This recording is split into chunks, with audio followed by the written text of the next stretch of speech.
आदम के बेटे शीश, शीश के बेटे यानस, यानस के बेटे कैनान, कैनान के बेटे मैलाइल, मैलाइल के बेटे ब्यारत।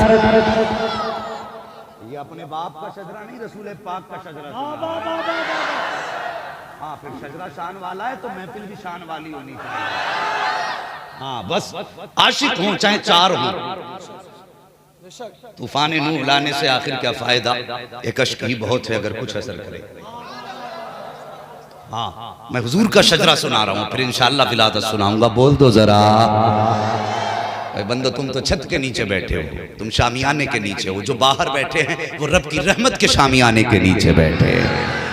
बस सलामत रखे अल्लाह। बोल दें आदम के बेटे शीश, शीश के बेटे यानस, यानस के बेटे कैनान, कैनान के बेटे मैलाइल, मैलाइल के बेटे ब्यारत, ब्यारत के बेटे इदरीस, इदरीस के बेटे मुतवश्शिक, मुतवश्शिक के बेटे लमकने के नाम, लमकने के नाम के बेटे नूह, नूह के बेटे साम, साम के बेटे जुलात, जुलात के बेटे शालिक, शालिक के बेटे आबिर, आबिर के बेटे दाता, दाता के बेटे रावा, रावा के बेटे सारू, सारू के बेटे नाखुर, नाखुर के बेटे तारिक, तारिक के बेटे इब्राहिम खलीलुल्लाह, इब्राहिम खलीलुल्लाह के बेटे इस्माइल ज़बीहुल्लाह, इस्माइल ज़बीहुल्लाह के बेटे केदार, केदार के बेटे अवाम, अवाम के बेटे अमल, अमल के बेटे साबित, साबित के बेटे सलमान, सलमान के बेटे रईसा, रईसा के बेटे इलियासा, इलियासा के बेटे हूद, हूद के बेटे हव्वा, हव्वा के बेटे अदनान, अदनान के बेटे मोइद, मोइद के बेटे नदार, नदार के बेटे मुदिर, मुदिर के बेटे इलियास, इलियास के बेटे मुद्रिका, मुद्रिका के बेटे खदीमा, खदीमा के बेटे किनाना, किनाना के बेटे नदर, नदर के बेटे मालिक, मालिक के बेटे फार, फार के बेटे गालिब, गालिब के बेटे लुई, लुई के बेटे काब, काब के बेटे मुर्रा, मुर्रा के बेटे किलाब, किलाब के बेटे कुसी, कुसी के बेटे अब्दे मनाफ, अब्दे मनाफ के बेटे हाशिम है और हाशिम के बेटे अब्दुल मुत्तलिब है और अब्दुल मुत्तलिब के बेटे अब्दुल्लाह है और अब्दुल्लाह के बेटे मोहम्मद रसूलुल्लाह है।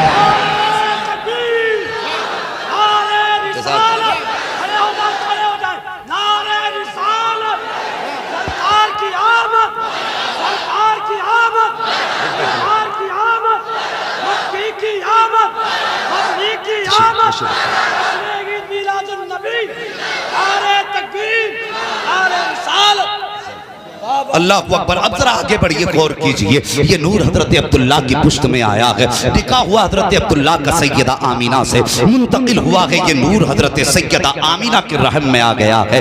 2 माह का अरसा गुजरा है। अल्लाह अकबर, जरा तवज्जो से सुनिएगा। 2 माह का अरसा हुआ है, हुजूर माँ के शिकम में आए हैं। 2 माह के अरसे के वक्त में हजरत अब्दुल्लाह सामने बैठे हैं। सैयदा आमीना का चेहरा देख के कहते हैं, मेरी आमीना परदेश जा रहा हूँ। मेरे सरताज कहाँ जा रहे हो? कब परदेश जा रहा हूँ। अल्लाह अकबर, इतना सुनना था।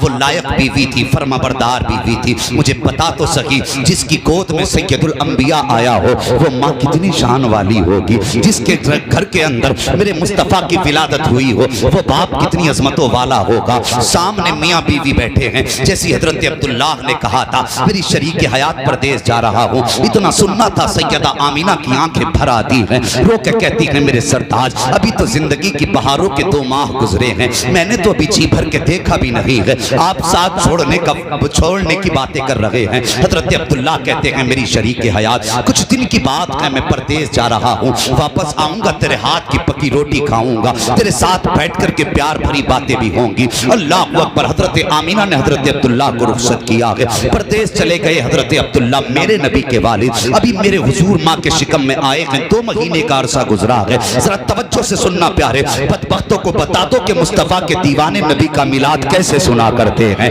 मिलाद कैसे बयान होता है। जरा सुनिए तो सही। हजरत अब्दुल्लाह गए हैं, जितने दिन का वादा करके गए थे, जब उतने दिन आए हजरत आमीना ने आटा गूंदा है। हजरत अब्दुल्लाह के वालिद हजरत अब्दुल मुत्तलिब कहते हैं, बेटी आमीना का जी बाबा, आज बड़ी जल्दी जल्दी आटा गूंद रही हो, चेहरे पे खुशियां भी हैं, बात क्या है? हजरत आमीना ने कहा था, बाबा आज मेरे अब्दुल्लाह के वापस आने का दिन है, आज का वादा वापस आने का करके गए थे। जरा गौर करना। हजरत अब्दुल्लाह भी मुस्कुरा देते हैं। शाम का वक्त हो गया, सूरज ढल गया है, सामने चूल्हा है, आटा भी रखा है। हजरत आमीना हजरत अब्दुल्लाह का इंतजार कर रही हैं। रात का वक्त गुजरने लगा। जब रात हो जाती है, हजरत आमीना को फिक्र हुई, मेरे सरताज को आ जाना चाहिए था, अब तक क्यों नहीं आए हैं? कहती हैं हजरत अब्दुल मुत्तलिब से, बाबा का जी बेटी का मेरे अब्दुल्लाह का पता तो लगाओ, अभी तक क्यों नहीं आए हैं? हजरत अब्दुल मुत्तलिब गए हैं हरम शरीफ में, पता लगाने के लिए कोई मेरे अब्दुल्लाह का पता बता दे। अभी आप हरम शरीफ में थे कि एक जवान दौड़ता हुआ आया, आके कहता अब्दुल मुत्तलिब बड़ी दर्दनाक खबर है। कहा क्या खबर लाया है? कहा बताते हुए होठ कांप रहे हैं, कैसे बयान करूं, ज़बान साथ नहीं दे रही है। हजरत अब्दुल मुत्तलिब ने कहा था बताओ तो सही बात क्या है? कहा सुनो, जो अब्दुल्ला तुम्हारे परदेश गए थे, रास्ते में उनका इंतकाल हो गया है, अब वो वापस नहीं आएंगे। इतना सुनना था, बाप के दिल पे बिजलियां गिर जाती हैं। अल्लाह अकबर, कौन है अब्दुल्ला? ये हजरत अब्दुल मुत्तलिब के 10वें सबसे छोटे बेटे हैं। हजरत अब्दुल मुत्तलिब को अब्दुल्ला उतने ही प्यारे थे जितने हजरत याकूब को हजरत यूसुफ प्यारे थे। और यार यूसुफ जुदा हुए हैं याकूब से तो 40 साल में आंखों की बीनाई चली गई है, लेकिन यहाँ सिर्फ जुदाई गायब होने की नहीं थी, बल्कि बेटे का विसाल हुआ है। बिजली गिरी अब्दुल मुत्तलिब के दिल पर, वहीं बैठ जाते हैं। हिम्मत करके घर की तरफ आए हैं, लेकिन घर के अंदर कदम रखने की हिम्मत नहीं हो रही है। ख्याल था अंदर जाऊंगा, आमीना पूछेंगी तो क्या जवाब दूंगा। जैसी दरवाजे पे जाके हाथ लगा के खड़े हुए हैं, इतने में सैयदा आमीना अंदर से आ जाती हैं। बाप के कदमों की आहट महसूस हुई। कहते हैं बाबा आ गए। इतनी बात सुनी है, हजरत अब्दुल्ला की गर्दन झुकी है। कब हजरत अब्दुल मुत्तलिब की गर्दन झुकी है। कब बताइए तो सही, मेरा अब्दुल्ला आया कि नहीं आया?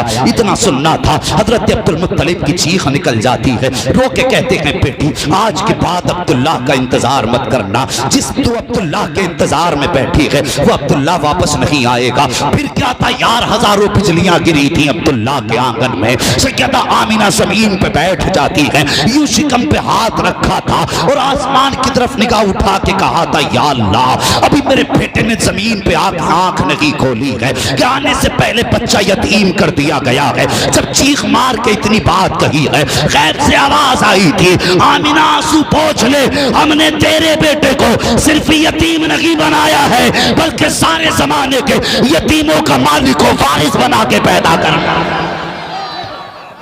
नाराए तकबीर, नाराए तकबीर, नाराए रिसालत, नाराए रिसालत। सरकार की आमद, सरकार की आमद, दिलदार की आमद, मदनी की आमद। जरा जोर से बोलो, नाराए तकबीर, नाराए रिसालत। सुभान अल्लाह। पता है तुम किस नबी का मिलाद मना रहे हो? अरे मुकद्दर पे नाज करोगे आज के बाद, जब तक जियोगे नस्लों से कहोगे मर जाना, नबी का मिलाद मनाना मत छोड़ दो। नसीब वाले हैं वो लोग जो हुजूर के पैदाइश के तज़किरे कर रहे हैं। अल्लाह अकबर, कौन आमीना। और किस दौर में आप बेवा हुई? जिस दौर में बेवाओं को मनहूस समझा जाता था, जिस दौर में बेवाओं के चेहरे काले करके गधों पे बैठा के घुमाया जाता था, जिस दौर में बेवाओं को शोहर की मौत की वजह कहा जाता था, उस दौर में हजरत आमीना बेवा हुई है। एक दिन हजरत अब्दुल मुत्तलिब खाने काबा में गए, गिलाफ पकड़ा और रोने लग गए। कहते मेरे मालिक, बेटा मेरा गया है, लेकिन मेरे सब्र के लिए 9 बेटे बाकी हैं। मेरे अल्लाह, आमीना का रोना नहीं देखा जाता। वो सुबह भी रोती है, शाम भी रोती है। या अल्लाह, एक ऐसा बच्चा दे जो मेरी आमीना का सहारा बन जाए। ये हजरत अब्दुल मुत्तलिब ने काबे का खिलाफ पकड़ के रो के कहा था। रो के जब इतना कहा, या अल्लाह, ऐसा बच्चा दे जो मेरी आमीना का सहारा बन जाए, उसका रोना नहीं देखा जाता। गैब से आवाज आई थी, अब्दुल मुत्तलिब तुम आमीना के सहारे की बात कर रहे हो, हमने तो जमाने का सहारा आमीना की गोद में देना है। हमें तो जमाने का सहारा बना के आमीना के बेटे को भेजना है। अल्लाह अकबर। वक्त गुजरा, गौर करना मेरी बात पे, वक्त गुजरा, 2 महीने का अरसा गुजरा। हजरत आमीना फरमाती हैं, जैसे जैसे वक्त गुजरता गया, हुजूर की अजमतें रोशन होती चली गई, हुजूर की अजमतें आश्कार होती गई। कहने लगी, पहला महीना आया, मुझे किसी ने आके मुबारकबाद दी। दूसरा महीना आया, फिर कोई आया मुबारकबाद देने। तीसरा महीना आया, चौथा महीना आया। फरमाने लगी, हर महीने कोई ना कोई नबी आता रहा था। कितने नसीब वाले हैं ओ यार, जरा सोच। हमने तो कभी दुआएं भी नहीं मांगी थी उनकी उम्मत में आने की, हमने तो कभी उनकी राहों में खड़े होकर रास्ता भी नहीं तका उनका, और कभी हमने रो के ये भी तो नहीं कहा था अल्लाह मोहम्मद की उम्मत में पैदा करना। हम नसीब वाले नहीं हैं कि हमने आंख खोली, कान में कारी साहब ने आके कहा, मुबारक हो, मदीने वाले का उम्मती बन के पैदा हुआ है। कितने नसीब वाले हैं। अल्लाह अकबर। कभी तारीख पढ़िए, लोगों ने 500 साल हुजूर की राहों में बैठ के उनका इंतजार किया। हजारों साल पहले लोगों ने मुस्तफा की आमद का रास्तों में बैठ के इंतजार किया। अगर वक्त होता तो इंतजार करने वालों की कहानी सुनाता, लेकिन आज सिर्फ हुजूर की बातें करनी है कुछ देर। जरा बोल दे मोहब्बत से सुभान अल्लाह। बात समझ में तो आ रही है ना सबके? हैं? हाँ, बात समझ में भी आनी चाहिए। ये नहीं कि मौलवी कुर्सी तोड़ गया। बस ये है कि अगर कोई पूछे रात जिक्र की मिलाद की महफिल में गए थे, क्या तब्दीली आई, तो कहना सुबह को उठ के कि अब तक हमारी सुबह गाने सुन के होती थी, आज के बाद हमारी सुबह नबी की नात के तराने सुन के हुआ करेगी। ये तब्दीली लानी है। अल्लाह अकबर फरमाती हर महीने कोई ना कोई नबी आता रहा, मुबारकबाद देता रहा। जानते हो फरमाती हैं अल्लाह अकबर, फिर सैयदा आमीना के शिकम से नूर और खुशबुएं निकलने लगी। अल्लाह अकबर। जो कहते हैं हुजूर की माँ बाप जहन्नमी है माज़अल्लाह, मैं उनसे सिर्फ एक बात कहता हूँ, आ मेरे नबी की माँ की जिंदगी देख। तो अभी 4 या 5 महीने का अरसा गुजरा है।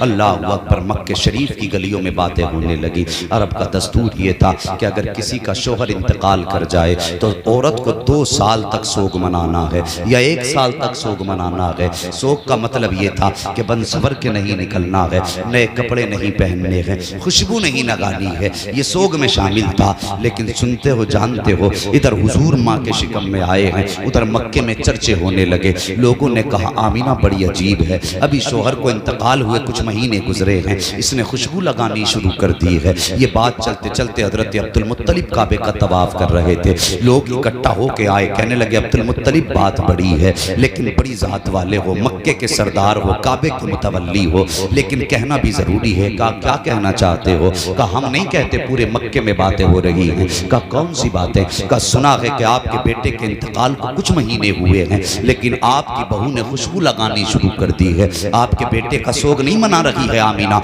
इतना सुनना तो अब्दुल मुत्तलिब की आंखें सुर्ख हो जाती हैं। कहा कैसी बात कर रहे हो, मेरी बहू से ज्यादा शरीफ तो कोई खातून भी नहीं है। कहा हम नहीं कहते, पूरा मक्का बातें कर रहा है। हर औरत के मुंह पे ये जबान पे उसके बात है कि आमिना हर दिन नई खुशबू लगाया करती है, और ऐसी खुशबू लगाती है कि मक्के की बड़ी से बड़े सरदार घर के अंदर वो खुशबू नहीं मिलेगी। इतना सुनना था। अब्दुल मुत्तलिब ने गर्दन झुकाई है, अपने घर आए हैं, अपनी शरीक हयात को बुलाया है।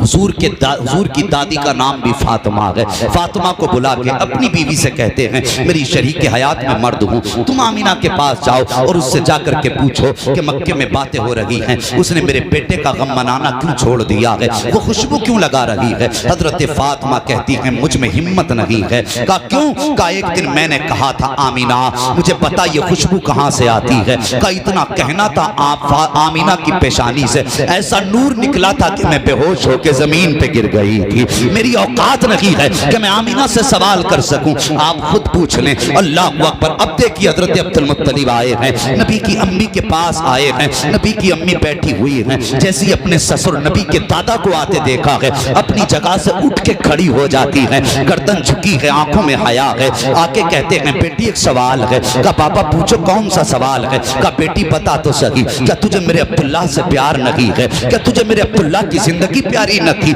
इतना सुनना था, चीख निकल जाती है सैयदा आमीना की। आज किस दर्द पे हाथ रख दिया है अब्दुल मुत्तलिब ने, आज कौन सा गम का तार छू दिया है अब्दुल मुत्तलिब ने, चीख निकल जाती है। कहा बाबा ये कैसा सवाल है? कहा बेटी पता तो सही, अगर तुझे मेरे अब्दुल्ला से प्यार है तो तूने उसका गम मनाना क्यों छोड़ दिया, तू उसका शौक क्यों नहीं मनाती? कहने लगी बाबा सारी रात अब्दुल्ला की याद में रो के गुजरती है, मेरी सुबह भी रो के गुजरती है, शाम भी रो के गुजरती है। आपसे किसने कह दिया कि मैंने सोग मनाना खत्म कर दिया है? कहा बेटी अगर सोग मनाना खत्म नहीं किया है तो फिर बता तेरे बदन से खुशबू कैसी आ रही है? हमारे खानदान की बेवाओं का दस्तूर है कि शोहर के विसाल के बाद 1 साल तक बदन से खुशबू नहीं आनी चाहिए, मगर तेरे बदन से खुशबू आती है। इतना सुनना था, चीख निकली है नबी की अम्मी की, रो के कहती हैं एक राज था मेरे सीने में, एक दर्द था मेरे सीने में, मैं उसको छुपाना चाहती थी, लेकिन आज आपने पूछ लिया है तो आपकी नाराजगी के डर से बताना पड़ रहा है।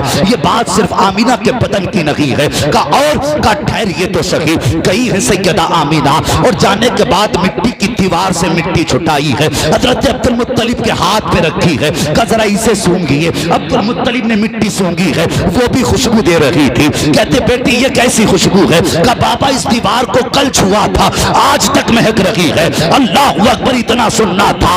हजरत अब्दुल मुत्तलिब मारे खुशी के बैठ जाते हैं। का बेटी और बता, अंदर कहीं तकिया लाती है। का बाबा इस तकिए को सूंघिए, जब तकिए को सूंघा तो खुशबू दे रहा था। का ये क्या बात है। का बाबा से बात ये नहीं है, जिस जमीन पे हाथ रख देती हूँ जमीन महकने लग जाती है, दीवार छू देती हूँ दीवार महकने लग जाती है, तकिए पे सर रखती हूँ तो तकिया महकने लग जाता है। अल्लाह अकबर, इतना सुनना था। अब्दुल मुत्तलिब कहते हैं का बेटी बात क्या है। आपने कहा था बाबा मुझसे आपने कहा है कि मैं कोई खुशबू लगाती हूँ। कहती मुझे पैदा करने वाले की कसम मैंने कोई इत्र नहीं लगाया है, मैंने कोई खुशबू नहीं लगाई है। का बेटी अगर खुशबू नहीं लगाई है तो तेरे बदन से खुशबू के झोंके कहां से आ रहे हैं, खुशबू के हुल्ले कहां से आ रहे हैं। जब नबी की अम्मी ने कहा था ए बाबा जान सच तो ये है कि जब से आपके बेटे अब्दुल्ला की अमानत मेरे शिकम में आई है, मैं जिन गलियों से गुजर जाती हूँ वो गलियां महकने लग जाती है।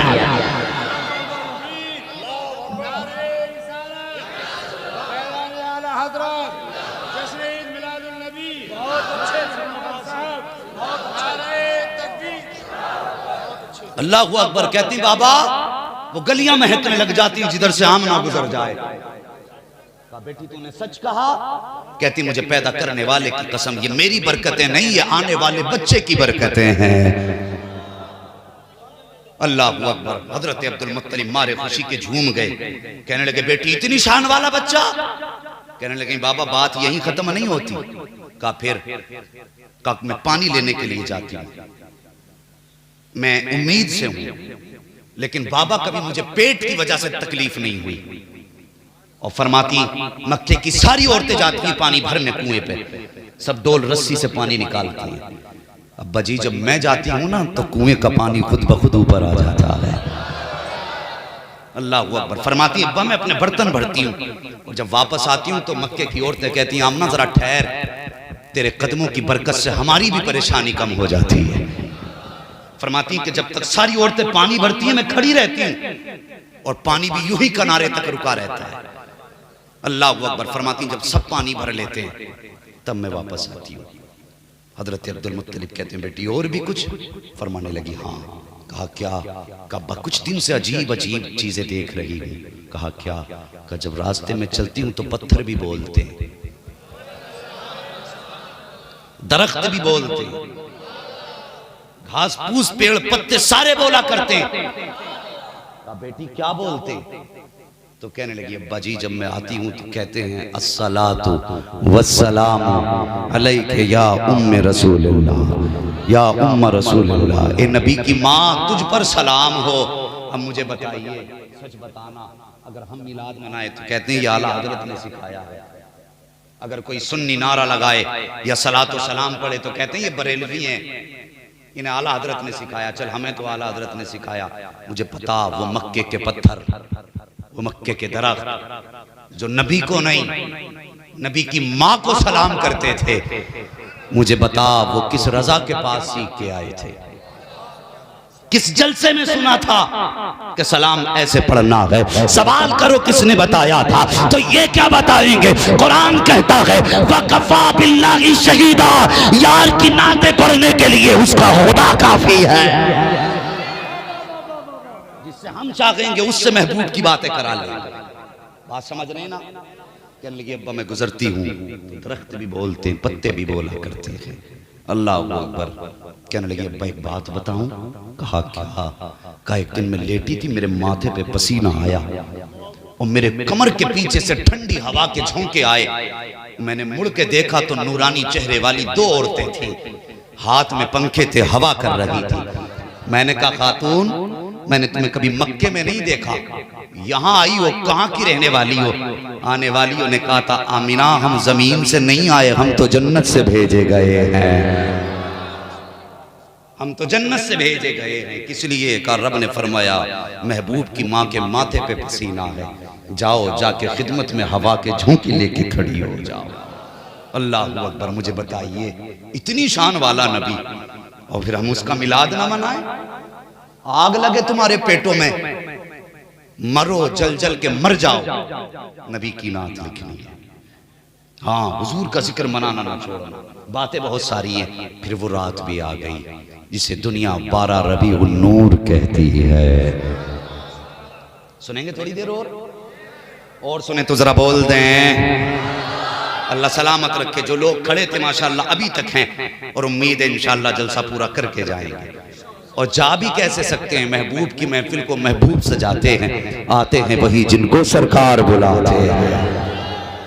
जब हुजूर बुला रहे हैं तो हुजूर के बुलाए हुए हैं, तवज्जो है ना आपकी। फिर वो रात भी आ गई जिसको शबे नूर कहा जाता है। अब जरा दिल थाम के बात सुनना। नबी की अम्मी का बयान है, फरमाती हैं जिस दिन मेरे बेटे की विलादत हुई मेरे घर के चिराग में तेल भी नहीं था, तेल भी नहीं था। फरमाने लगी उस दिन मुझे अब्दुल्ला की याद आई, काश मेरे अब्दुल्ला होते, चिराग का इंतजाम करते। फरमाती हैं फिर विलादत का वक्त आया तो मुझे ख्याल आया काश अब्दुल्ला होते तो मक्के से कुछ औरतें आती, दाया आती और मेरी मदद करती। फरमाती इतने ख्याल का आना था कि मेरा पूरा घर नूर से मुनव्वर हो गया था। फरमाती हैं फशक्कल जिदार फदखल सलासुन निस्वा, मेरे घर की दीवार फटी, 3 औरतें दाखिल हो गई। फरमाती उनके कद खजूरों के बराबर लंबे, वो चेहरे चांद से ज्यादा हसीन। मैंने उन्हें देखा, घबराहट हुई। मैंने कहा कौन हो और किस लिए आई हो?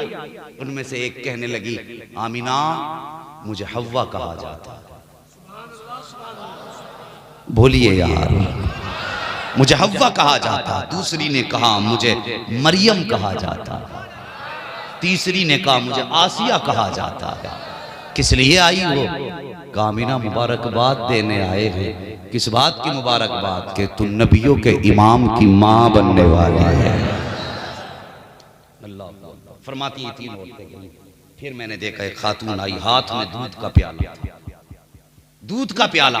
फरमाती वो औरत भी मैंने कभी नहीं देखी जमीन पे। और वो मेरे पास आई, उसने मुझे प्याला दिया। मैंने कहा खातून तू कौन है? उसने कहा मैं जन्नती हूरों की सरदार हूं। अल्लाह अकबर, उनसा कोई महबूब हुआ है न कहीं है। बैठा है चटाई पे मगर अर्श नशी है, हर एक को मयसर नहीं उस दर की गुलामी।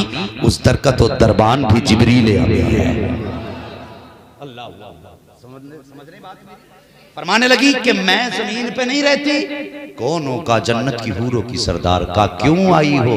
का रब ने मुझे आमीना की दाया बना के भेजा है। फरमाती मैंने दूध का प्याला पिया। अल्लाह अकबर, दूध के प्याले का पीना था। फखराजा मिन्नी नूर, जो कहते हैं हुजूर नूर नहीं है वो हमारी ना मानो, नबी की माँ की तो मानो कम से कम। फरमाती फखराजा मिन्नी नूर, मेरे जिस्म से नूर निकला। और नूर ऐसा था कि जिसके जलवों में मैंने शाम तक के महल्लात देख लिए हैं। अल्लाह अकबर, ये नबी की अम्मी का बयान है। इधर मुस्तफ़ा की विलादत का वक्त आया है, उधर रब ने देखो क्या फरमाया का फरिश्तों जन्नत को सजा दो। या अल्लाह जन्नत तो कहते ही खूबसूरत जगह को है, का और सजा दो इसलिए कि मेरा महबूब आने वाला है। जन्नत सजाई गई, मिंबर लगाया गया। मीकाईल को हुक्म होता है खड़े हो मिंबर पे, हमारी वहदानियत का खुतबा पढ़ो। अब मीकाईल खुतबा पढ़ रहे हैं वहदानियत का। अल्लाह अकबर, जन्नत का एक एक पत्ता झूम रहा है। उसके बाद रब ने फरमाया कि जाओ जिब्रील करीब आओ। जिब्रील मीकाईल इसराफील इजराइल चारों फरिश्तों को हुक्म दिया कि अपने साथ एक एक लाख फरिश्ते लेकर के जाओ और हर फरिश्ते के नीचे एक एक लाख फरिश्ता होना चाहिए। मालिक जाना कहाँ है? का आमीना के आंगन में चले जाओ, अब्दुल्ला की चौखट पे चले जाओ। का किस लिए? का महबूब की आमद होने वाली है। जाओ जाके उनकी आमद का ऐलान करो। अब जब जिब्रील आ रहे हैं, जब मीकाईल इसराफील आ रहे हैं, अल्लाह अकबर, गौर करना जो मैं बात बयान करने लगा हूँ। ये फरिश्ते आने लगे तो फरिश्ते थे, कहने लगे या अल्लाह अकेले अकेले जाना है या जमात दर जमात जाना है?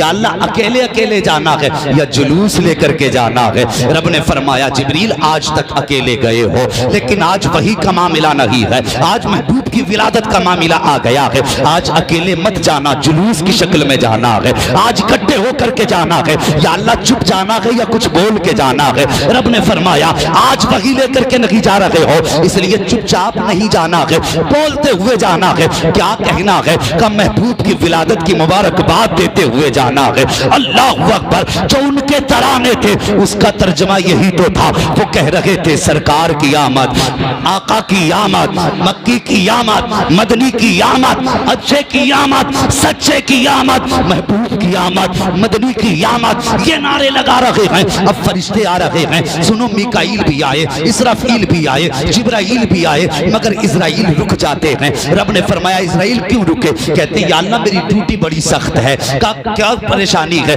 का मेरे मालिक अगर मैं चला गया, आज भी कितने घरों से उनके घरों का चिराग बुझाना है, कितने बच्चों को यतीम करना है, कितनी औरतों की मांग का सिंदूर साफ करना है, कितनी औरतों को बेवा बनाना है। मेरे मालिक मैं भी चला गया तो मेरी ड्यूटी का क्या होगा? और मौत का मामला तो यह है कि जब किसी की मौत का वक्त आना है तो मौत एक लम्हा पहले आ सकती है, न एक लम्हा बाद में आ सकती है। या अल्लाह ड्यूटी बड़ी सख्त है, अगर मैं गया मेरी ड्यूटी का क्या होगा? रब ने फरमाया जा इस्राईल, आज हम ये चाहते हैं कि सुन, जब तू किसी बच्चे को लाएगा तो माँ का कलेजा तड़पेगा, अगर किसी बाप का सहारा लाएगा तो बाप की आंखें बरसेंगी, अगर किसी घर का चिराग बुझाएगा तो पूरा घर गम में डूबेगा। सुन, आज महबूब आने वाला है, हम ये चाहते हैं किसी घर से भी रोने की सदा नहीं आनी चाहिए, हर घर से खुशियों की बहारों की सदा आनी चाहिए। जा इस्राईल, आज हमने तेरी भी छुट्टी कर दी है और मरने वालों को यार के सदके में जिंदगी की खैरात अता फरमा। नारे तकबीर, नारे रिसालत, जश्न ईद मिलादुन नबी, मसलके आला हजरत। एक ऐलान समाअत कर साहब, आधे मिनट। डॉक्टर फुरकान साहब अगर यहाँ पर मौजूद हैं तो अपना फ़ोन रिसीव कर ले, क्योंकि सूफी आलम साहब की तबीयत ज़्यादा ख़राब है, वहाँ से फ़ोन आ रहे हैं। यहाँ डॉक्टर फुरकान हो तो वो फ़ोन भी रिसीव नहीं कर पा रहे, उनके घर से फ़ोन आ रहे हैं, तबीयत ज़्यादा ख़राब है, सूफी जी की वहाँ पहुँच जाएँ आप। अल्लाह ताला सूफी आलिम साहब को शिफाए कामिला सेहत आजिला अता फरमाए। जी माशाअल्लाह, कारी नज़र साहब के भाई हैं, अल्लाह इनको दराज़ी उम्र अता फरमाए, क़ुव्वत व तवानाई अता फरमाए। इमाम ज़ैनुल आबिदीन के सदक़े में अल्लाह शिफा अता फरमा दे। बस सुन रहे मेरी बात? बस मैं गुफ्तगू को अब समेटने लगा हूँ। हाँ, अल्लाह अकबर। जाओ, आज तुम्हारी भी छुट्टी है, सारे फरिश्ते आ गए और सब हुजूर की चौखट पे खड़े। तवज्जो है आपकी? जरा तवज्जो इधर करें, बोल दें जरा थोड़ी सी देर। सुभान अल्लाह, अल्लाह सलामत रखे। सारे फरिश्ते आए, अल्लाह अकबर। हुजूर की विलादत का वक्त आया। सैयदा आमिना फरमाती फ़खरजा मिन्नी नूर, मेरे जिस्म से नूर निकला। आज बंदे कहते हैं कि क्या करोगे, इतनी कुमकुमियाँ लगाई, एक लाइट से भी काम हो जाता, इतनी सारियाँ क्यों लगाई हैं? तो सुनिए, पूछिए मुहद्दिसीन और मुफस्सिरीन से कि जिस रात हुजूर जलवागर हुए थे, सितारे आमिना के आंगन के करीब आ गए थे। हजरत आमिना फरमाती मुझे डर लगने लगा कहीं मेरे आंगन में टूट के ना गिर जाएं। अब कभी रब से पूछा कि ये तो ऊपर भी अच्छे लग रहे थे, नीचे क्यों लगाए गए? आज भी आवाज आ जाएगी कि सुन, हर रात महबूब की विलादत की रात नहीं होती है। अगर आज भी आसमान पे ही रहते, ऊपर ही रहते, तो फिर महबूब की विलादत की रात में और रातों में क्या फर्क रह जाता? फरमाएगा इसलिए हमने सितारे नीचे कर दिए। बातें बहुत सारी हैं, बस इतना सुन लें। फरमाती फ़खरजा मिन्नी नूर, मेरे जिस्म से नूर निकला, मेरे बेटे की विलादत हो गई।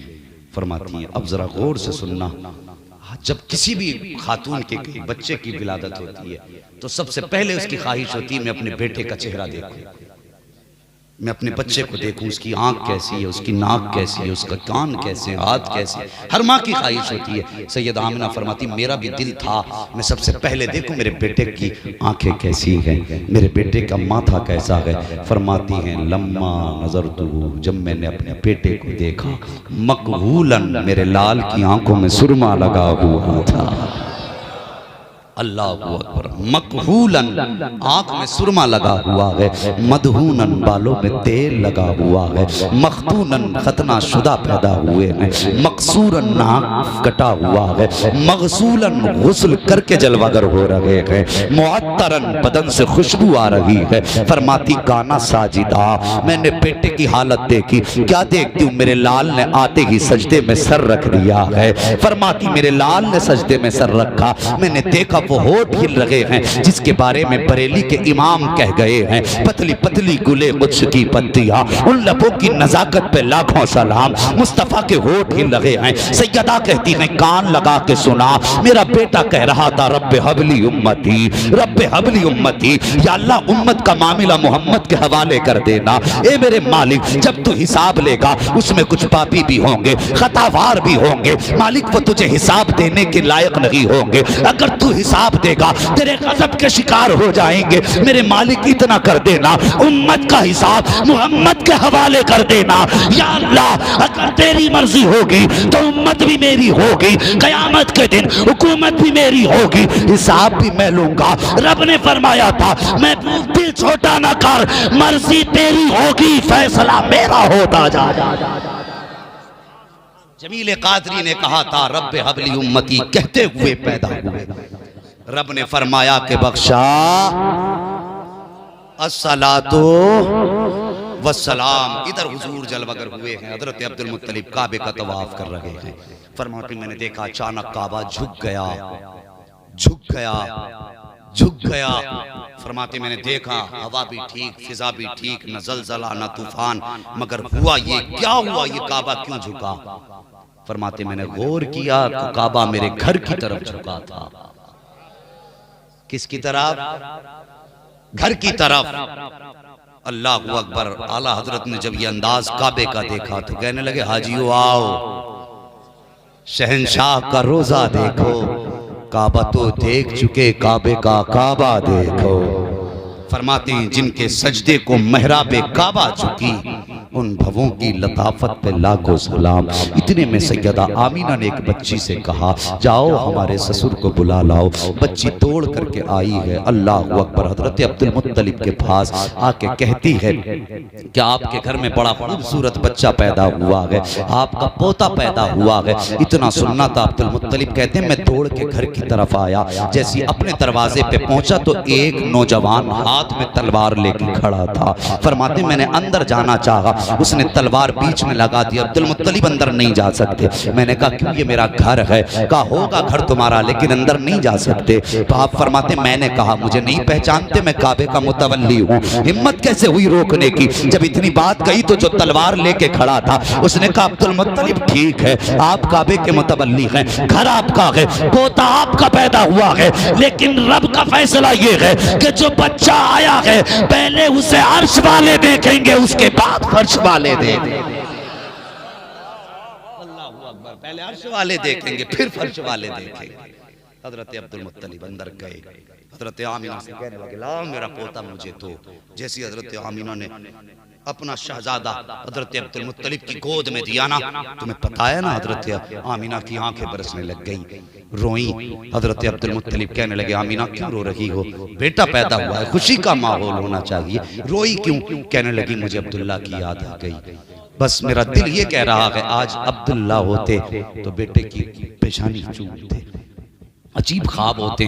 फिर फरमाने लगी मेरा बेटा यतीम है। अल्लाह अकबर। अगर बाप होते तो इसको उंगली पकड़ के टहलाते, बाप होते तो सीने पे थपकी दे के सुलाते। मेरा बेटा किसके सीने पे सर रख के सोएगा? कौन मेरे बेटे की उंगली पकड़ के चलाएगा? कौन मेरे बेटे को बाप का प्यार देगा? कौन मेरे बेटे के खिलौने का इंतजाम करेगा? हर बच्चे की हसरतें बाप के साथ जुड़ी होती हैं। मेरे बेटे के ये ख्वाब कौन पूरे करेगा? इतनी बात कही है, आंख में आंसू हैं। गैब से आवाज आती है आमीना आंसू ना बहा, ये बेटा अब्दुल्लाह का है, महबूब हमारा है, ये बेटा तुम्हारा है, महबूब हमारा है। अगर बात होगी चलाने की तो हम इसका, बात होगी सुलाने की तो हम इसको हरम काबा में सुलाएंगे, हतीम की आगोश में दे के सुलाएंगे। जब बात खिलौने की आएगी तो चांद को खिलौना बना देंगे, और जब ये जिद करेगा कहीं पे टहलने की तो हम इसे महराज में बुला लेंगे। और अगर ये बात करेगा अपने मर्जी पूरी करने की तो हम कयामत के दिन फैसला करेंगे। महबूब आज मांगता जा, तेरा रब तुझको देता जाए। अल्लाह अकबर, ये शान वाला महबूब पैदा हुआ और फिर जो बरकतें आई हैं, अल्लाह अकबर, सारे ज़माने में बरकतें। हुजूर ने ज़मीन पे पैर रखा, पूरी ज़मीन पाक कर दी गई। जैसी ज़मीन पे कदम रखा, ज़मीन पाक है। फरमाती फिर मैंने लाल को उठाया, गोद में लिया। फरमाती जैसे मेरे लाल पैदा हुए, गैब से कोई कपड़ा आया। उस कपड़े के बारे में दो रिवायतें हैं। बाज ने कहा उसका रंग सफ़ेद था, बाज ने कहा उसका रंग हरा था। फरमाती मेरे बेटे के ऊपर आके पड़ गया। मैंने अपने बेटे को देखा कि उसका सत्र छुपा हुआ था। फरमाती फिर मैंने अपने लाल को गोद में उठाया, उठा के देख रही थी कि अचानक बादल का टुकड़ा आया। मेरा बेटा मेरी गोद से उठा और बादलों के अंदर चला गया। फरमाती है कि बस मैं तो माँ तो तड़प गई। बेटा भी यतीम था, एक ही सहारा था। जैसी गायब हो गया मेरी चीख निकल गई, मेरी आंख में आंसू थे। मैं रोती रही। कुछ देर के बाद फिर वही बादल का टुकड़ा आया और मेरा लाल मेरी गोद में वापस कर दिया गया। अल्लाह अकबर। फरमाती मैंने अपने कानों से सुना, अपने कानों से सुना, अपने कानों से सुना। फरमाती कोई कह रहा था, किसी की आवाज थी। उसने कहा था बताओ इन्हें कहां कहां घुमा के लाए हो। तो किसी ने जवाब दिया था हमने पूरब भी दिखाया है, पश्चिम भी दिखाया है, उत्तर भी दिखाया है, दक्षिण भी दिखाया है। कहा और कहां लेकर के गए? कहा खुशकोत्तर में लेके गए, पहाड़ों पर में लेकर के गए, सारे समंदरों की सैर करा दी है, हर मखलूक को बता दिया है ये रब का महबूब है, सारे जमाने को बताया है ये रब का महबूब है। फरमाती जब मेरा लाल मेरी गोद में आया तो बदन से पानी के कतरे टपक रहे थे। कोई कह रहा था हमने इसे समंदरों की सैर कराई है। उसके बाद कोई आवाज आई और उसने कहा था मेरे महबूब को आदम की भी खासियतें दे दो, नूह की खासियतें दे दो। किसी ने कहा था जो सारे कमालात सारे नबियों को दिए गए थे वो मेरे महबूब की झोली में डाल दो, मेरे महबूब की झोली में डाल दो। जो तन्हा मेरे महबूब को देख ले उसकी नजरों में सारे नबियों के नजारे समा जाए। फरमाया गया सारे कमाल मेरे बेटे को दिए गए। अल्लाह अकबर। बातें बहुत हैं। फिर फरमाती हैं वक्त गुजरता गया, वक्त गुजरता गया। फिर वो वक्त भी आया कि हुजूर हलीमा सादिया की गोद में तशरीफ लाए। इंशाअल्लाह अब जिंदगी होगी ना तो फिर हजरत हलीमा सादिया से आगे की कहानी और हुजूर की दास्तान सुनाऊंगा। साहिब वो पैदा हुए हैं और उनकी आमद पे जश्न क्यों ना मनाएं जिसने पैदा होते होते कहा था रब्बे हबली उम्मती, रब्बे हबली उम्मती, अल्लाह मेरी उम्मत मेरे हवाले कर दे।